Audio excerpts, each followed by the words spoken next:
অনেক দিনের সম্পর্ক। কই, ও তো আমাকে কখনো বলেনি যে ওর বিয়ে হয়েছিল, ওর বাচ্চা আছে। তুমি যা বলছো সেটা যে সত্যি, তার কি কোনো প্রমাণ আছে তোমার কাছে? স্যার, প্রমাণ আমি, কারণ অপু আমার স্ত্রী আর এই ছেলে অপুর। সম্ভবত আপনার কারণেই অপু আমাদেরকে ছেড়ে চলে গেছে। কিন্তু এই বাচ্চাকে রেখে আপনাকে ছেড়ে যাওয়ার কারণটা কি? কারণ আমি গরিব আর আপনি ধনী। অপু কোনো সময়ই আমার গরিব অবস্থা নিয়ে সুখী ছিল না। আমরা ভালোবেসে বিয়ে করেছিলাম আর আমাদের ঘর আলো করে এই ছেলে হয়েছিল। আমার ব্যবসায় ক্ষতি হওয়ার পর আমি সংকটে পড়ে যাই, আর তখনই অপু আমাদেরকে ছেড়ে আপনার কাছে চলে যায়। কারণ আপনি অনেক ধনী, আপনার অনেক টাকা আছে। আর আজ আপনি অপুকে বিয়ে করতে যাচ্ছেন, এটা জেনেই আমি আমার ছেলেকে দিয়ে আটকেছি। কারণ আমি চাই না আমার ছেলেটা মা হারা হোক আর আপনিও ঠকে যান। ভাই, আমি এটা জানতাম না যে অপু এই ধরনের লোভী একটা মেয়ে, ওর স্বামী সন্তান আছে। যদি আমি এটা জানতাম তাহলে ওকে আমি কখনোই অ্যাকসেপ্ট করতাম না। ভাই, এখন আমি যা বলি আপনারা তাই করবেন, ঠিক আছে? ঠিক আছে। হয়েছে তোমার কাজ? হ্যাঁ হয়েছে, চলো যাই। মা, কোথায় যাচ্ছ? বাড়ি চলো। কি ব্যাপার অপু, এই বাচ্চা তোমাকে মা বলে ডাকলো কেন? তুমি ওর মা নাকি? আরে না না, আমি এই বাচ্চার মা হতে যাবো কেন? আমি তো আজ তোমাকে বিয়ে করতে যাচ্ছি। এই বাচ্চার কোনো ভুল হচ্ছে, মনে হয় ওর মা দেখতে আমার মতো। ওর মা দেখতে তোমার মতো না, তুমি ওর মা।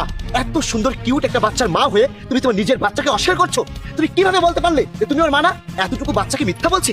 তুমি এতটা খারাপ যে স্বামীর গরিব অবস্থা সহ্য করতে না পেরে স্বামী সন্তান ছেড়ে আমার কাছে চলে এসেছো।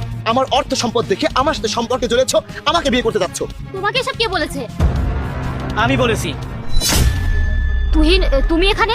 হ্যাঁ, আমি এখানে। আমি তোমার বিয়ে আটকাতে এসেছি। আমি চাই না আমার ছেলেটা মাহারা হোক, আর আমি এখনো তোমাকে ভালোবাসি। অপু, সাময়িকভাবে হয়তো আমি ক্ষতিগ্রস্ত হয়েছি, কিন্তু তুমি আমাকে ছেড়ে না গিয়ে ভালোবেসে পাশে থাকলে আমি আবার সবকিছু ঠিক করে নিতে পারতাম। হ্যাঁ অপু, সে ঠিকই বলেছে।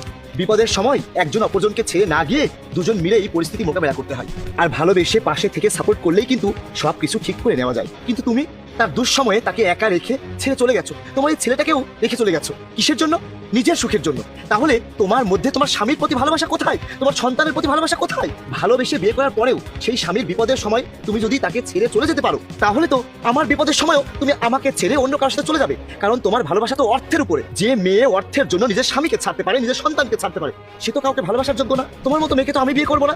যাও, তোমার স্বামী সন্তানের কাছে ফিরে যাও, সেটাই ভালো হবে। জাহিদ, আমি বুঝতে পেরেছি আমি ভুল করে ফেলেছি। আমি ভালোবাসার অর্থটা বুঝিনি। আমি শুধু আমার নিজের সুখের কথা ভেবেছি। আমি আমার নিজের সন্তানের কথাও ভাবিনি। জাহিদ, তুমি প্লিজ আমাকে ক্ষমা করে দাও। আর তুমিও আমাকে ক্ষমা করে দাও। আমি তোমাকে ছেড়ে গিয়ে আমার সন্তানকে ছেড়ে নিজের সুখ খুঁজতে গিয়েছিলাম, কিন্তু আমি বুঝতে পারিনি সেই সুখ হতো অর্থের, মনের সুখ কখনোই হতো না। বাবা, তুই আমাকে ক্ষমা করে দে। আজ থেকে আর কোনোদিন তোকে একা রেখে যাবো না।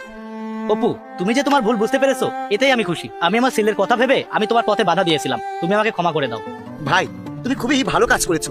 তুমি আজ বাধা দিয়েছো বলেই এই 5টা জীবনের জন্য আজ ভালো কিছু হলো। যাও অপু, স্বামী সন্তান নিয়ে সুখী হও।